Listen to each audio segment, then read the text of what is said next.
Right. అంటే ఇప్పుడు నేననేది ఏమంటున్నానంటే సార్, అంటే వాళ్ళు రాజ్యాధికారం కావాలి అంటే అది అనివార్యమా? అవసరమా? Affirmative no. యాక్షన్ ఏదైతే యూఎస్‌లో ఇందాక అన్ని అన్నట్టు ఆ వర్గాలకి విధంగా మనం అన్ని ఎందుకు వర్గాలకి చేయలేకపోయామని. అన్ని వర్గాలకి గొంతుండాలి. ఆ అన్ని వర్గాల్లో కూడా నాయకత్వాన్ని ఇచ్చేటువంటి ఆసక్తి, దానికోసం త్యాగం చేసే నిరతి ఉన్నప్పుడు ఉంటాము. నాయకత్వం అంటే సొంత ప్రయోజనం పక్కన పెట్టుకుని దేశం కోసం, సమాజం కోసం త్యాగం చేయడం. ఆ ప్రతిభ, ఆసక్తి ఉన్న వాళ్ళకి అవకాశం కల్పించాలి. రాజ్యాధికారంలో వాటా ఉండాలి. కానీ ఎలాంటి రాజ్యాధికారం? దేశాన్ని దోచుకునే అధికారమా? దేశ ప్రజలకు న్యాయం చేసే అధికారమా? ఏ రూపంలో వచ్చే రాజ్యాధికారం? ఓట్లు కొనుగోలు చేస్తే వచ్చే రాజ్యాధికారమా? జనాన్ని మోసం చేస్తే వచ్చేదా? మంచి ఆలోచనతో, మంచి ప్రవర్తనతో, త్యాగంతో ప్రజల్లో మరి ప్రజలను ఒప్పించి వచ్చే రాజ్యాధికారమా? అది ఆలోచించుకుంటే రాజ్యాధికారమే పరమావధి అనుకుంటే లాభం లేదు. అంటే యూఎస్ లాగా అఫర్మేటివ్ యాక్షన్ అనేది మనం అంటే ఆ రకంగా చేస్తే ఫలితాలు ఉంటాయంటారా? అంటే ఈ రోజున అది 60 సంవత్సరాలు ఏ బాగుపడింది. దేశంలో ఇందాక నేను లేనంత అడిగినట్టు 80 సంవత్సరాలు అవుతుంది. మనం ఏం ఏ సాధించలేకపోయామా? దేశంలో సాధించామా? లేనంత స్థాయిలో భారతదేశంలో రిజర్వేషన్లు ఏర్పాటు చేశాం. మరే సంక్లిష్టమైన దేశంలో కూడా ఇంత ఏకగ్రీవంగా దేశంలో అన్ని వర్గాలు కలిసి రిజర్వేషన్లు ఏర్పాటు చేసుకోవాలి. అంటే ఇన్ని కులాలు దేశంలో ఉండవు కూడా సార్. ఇన్ని కులాలు ఉండవు. మరి మనకేంటంటే వర్గాలు అని చెప్పిన రాజ్యాంగంలో వెనకబడ్డ తరగతులు చెప్పినా కూడా కులాన్ని మనం విస్మరించలేం. కులం ఒక్కటే ప్రాతిపదిక కాకపోవచ్చు, కానీ కులం ప్రధాన ప్రాతిపదికను మనం ఒప్పుకోవాలి. ఎందుకంటే పుట్టుకతో వివక్ష కేవలం పుట్టిన నేపథ్యాన్ని బట్టి, ఆ కులాన్ని బట్టి, ఏ తల్లి గర్భాన పుట్టింది ఆ బిడ్డ అన్న దాన్ని బట్టి వస్తున్నమాట చాలా మటుకు వాస్తవం. అందుకే ఈ దేశము మన కోర్టులు అంగీకరించినాయి. కులం అనేది మన రాజ్యాంగంలో సామాజిక వర్గాలు అని చెప్పి అన్నా కూడా కులం అనేది ప్రధానమైన ప్రాతిపదిక అని చెప్పి గుర్తించారు. కాబట్టి ఏ కులాలు, ఆ కులంలో ఎవరు అన్న విషయంలో ఎవరి లాభాన్ని బట్టి వాళ్ళు మాట్లాడుతున్నారు. ఏ రకంగానో అన్ని రకాలుగా అగ్రస్థానంలో కూడా మేము వెనకబడ్డామని చెప్పుకోవటం చాలా గొప్ప ఫ్యాషన్ అయిపోయింది. మేము వెనకబడలేదు, ఎదుగుతున్నామని గర్వంగా చెప్పుకునే బదులు నేను ఎంత వెనకబడ్డానని చెప్పుకుంటే అంత గొప్ప రాజనీతిగా చలామణి అవుతున్నారు. అలాగా ఆ వర్గాల్లో, వెనకబడ్డ వర్గాల్లో కూడా అన్నీ ఉండి దాన్ని పొందేసి కులం పేరు వాడుకొని మిగతా వాళ్ళందరినీ సరుకొప్ప పెట్టడం అలవాటు అయిపోయింది.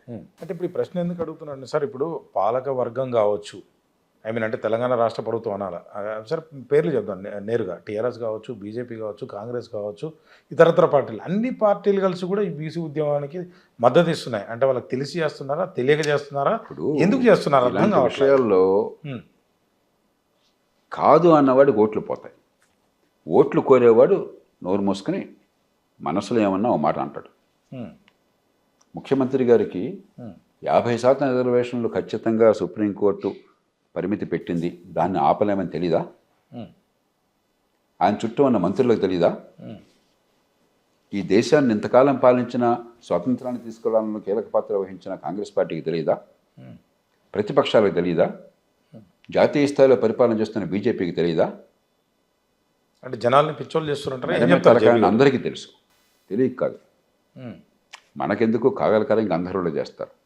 ఈ మధ్యకాలంలో ఏంటవుతుందంటే రాజకీయంలో విభిన్న ప్రయోజనాలని సమన్వయం చేసే శక్తి లేక, చాతుర్యం లేక, నిజాయితీ లేక, చిత్తశుద్ధితో ప్రజలకు చెప్పడం ఒకటి. రెండోది, ప్రజలకు ఆచరణలో చూపెట్టాలి. ఇది కాదు మార్గం, మరో మార్గం ఉంది, మీ అందరికీ మంచి విద్యుత్గా అందిస్తున్నా చూడండి. మీరు ఈవేళ నిరుపేద బిడ్డ, బలహీన వర్గాల బిడ్డ, దళిత బిడ్డ, లేదా మరొకరు వర్గంలో బిడ్డ, ఆడైనా మగైనా డబ్బున్న వాళ్ళతో, కోటీశ్వరులతో పోటీ పడగలుగుతాం చూడండి, చూపెట్టారనుకోండి, అప్పుడు మీ మాటకు విలువ వేరే రకంగా అవుతుంది. మరి విద్యలో పని చేయకుండా, ఆ నైపుణ్యాన్ని అవ్వకుండా, అవకాశాలు కల్పించకుండా, చట్టం ముందు అందరినీ సమానంగా చేయకుండా, ఈ మాటే అంటే మనకి ఓటు పడుతుంది, అనకపోతే ఓటు పడదని చెప్పిన భయంలో మునిగిపోయారు. అంటే విద్యలో, ఆరోగ్యంలో ఓట్లు లేవంటారా? ఏం చెప్తారు జేపీ గారు? నా దృష్టిలో ఉన్నాయి, కానీ విద్య ఒక కలంపోటుతో వచ్చేది కాదు కదా. ఒక 30,000 కోట్లు ఖర్చు పెట్టానంటే కలంపోటుతో వచ్చింది. జనం డబ్బు నాదేం పోయా, అత్తసా మలుడి దానం చేస్తాడు. తనది కాకపోతే కాశీ దాకా దిగుతా అన్నట్టు వాడవడం. మన డబ్బు కదా, పన్నుల డబ్బు మంది కదా, అప్పుల భారం మన మీద కదా పడేది, వాడదేముంది. కానీ విద్య అంటే విద్యా ప్రమాణాలు పెరగాలి, అంటే బుద్ధి వికసించాలి, దానికి బోల్డంత ప్రయత్నాలు జరగాలి. అది ఎక్కడ ఆసక్తి ఉందండి? మీరు 1400 మంది ఇన్స్పెక్టర్లను పెట్టి ముఖ్యమంత్రి గారు సదుద్దేశంతో విద్యా వ్యవస్థ ఎట్లా ఉందో పర్యవేక్షిస్తాము, ఇన్స్పెక్షన్లు చేస్తాము, బాగు చేసే ప్రయత్నం చేస్తామంటే ఈనాడు బాగు చేయడానికి, ఇన్స్పెక్ట్ చేయడానికి మేము ఒప్పుకోమని చెప్పి అంటున్నారా? రైట్. అంటే చివరిగా దానికి ఎదురు తిరిగే ధైర్యం లేదా ఈ ప్రభుత్వాలకి? అలాంటి పరిస్థితులు విద్య ఎట్లా వస్తుంది? విద్య ఒక కలంపోటుతో, ఒక జీవోతో రాదే. విద్యను అందించేందుకు బోళ్ళంత పద్ధతి కావాలి, దాన్ని గట్టిగా అమలు చేయాలి, దీర్ఘకాలం అమలు చేయాలి. ఆ ఓపిక లేదు, ఆ చేస్తారని నమ్మకం ప్రజలకు లేదు. కాబట్టి ఈ చిట్కాలు ఒక జీవో సంతకం పెట్టాను, అయిపోయింది, రిజర్వేషన్ అయిపోయింది. మరొకటి ఇచ్చాను, అయిపోయింది, ఇది పని అయిపోయింది, మీ సాగు మీరు చావండి. అది పరిపాలనగా చలామణి అవుతుంది దేశం.